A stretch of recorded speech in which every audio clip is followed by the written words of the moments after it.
भागवत के जितने भी आयोजक हैं, चाहे वो व्यक्तिगत हों या फिर सामूहिक हों, जो अपने अपने ग्रामों में, अपने अपने घर पर या अपने नगर में श्रीमद् भागवत कथा का आयोजन कराना चाहते हैं या चाह रहे हों, तो इटावा की उस ग्राम जैसी घटना की पुनरावृत्ति ना हो, इसके लिए वो भागवत महापुराण के किसी भी अध्याय के मूल पाठ का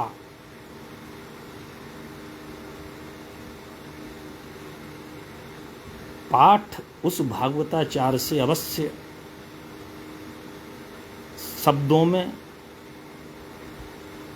संभाषण के रूप में, उद्बोधन के रूप में कराकर अवश्य देख लें, जिससे उसकी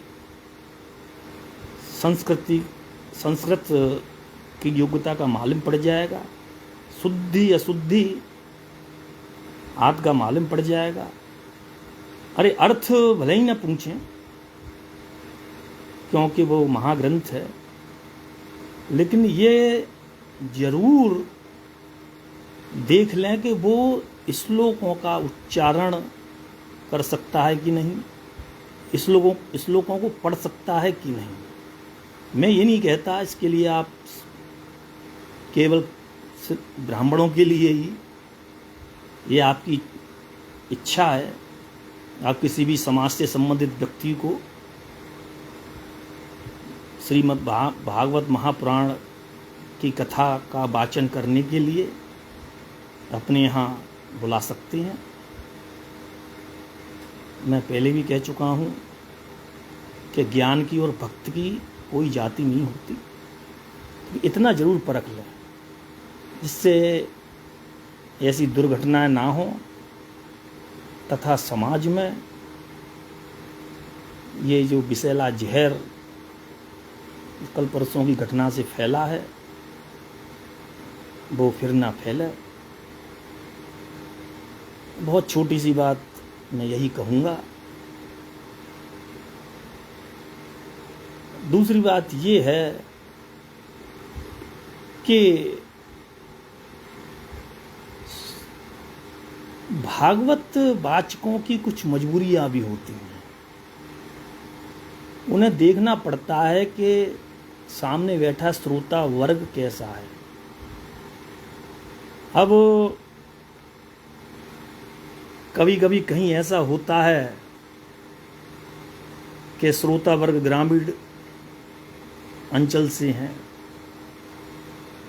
वो संस्कृत के क्लिष्ट श्लोकों को नहीं समझ पाते, थोड़ा उनके लिए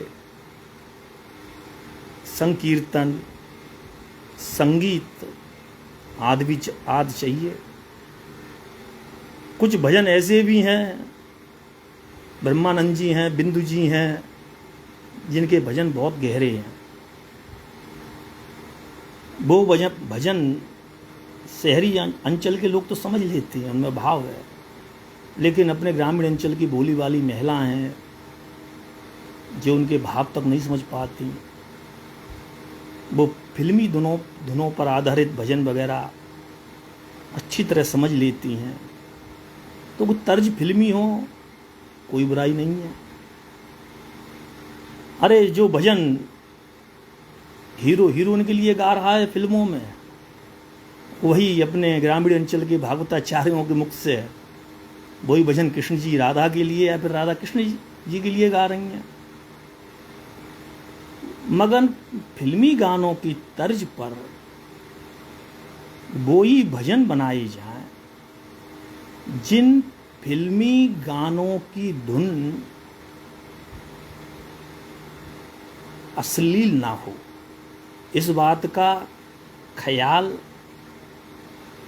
सभी भागवताचार्यों के लिए, चाहे वो महिला हैं चाहे वो पुरुष हैं, उन सभी को रखना चाहिए।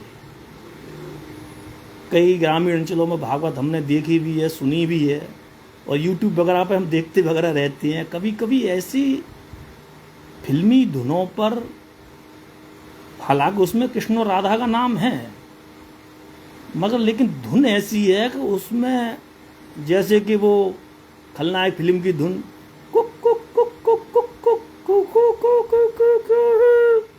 हाँ, अब कृष्ण राधा का भाव तो वहाँ गायब हो जाता है। वो नीना कौन सी है, वो गुप्ता, माधुरी दीक्षित, संजय दत्त ने आगे सामने आ जाती है भागवत में। भाई धुनी ऐसी है, आप चाहे कृष्ण कितने भी कृष्ण राधा का नाम लो, लेकिन असली गाने के बोल सामने आ जाएंगे।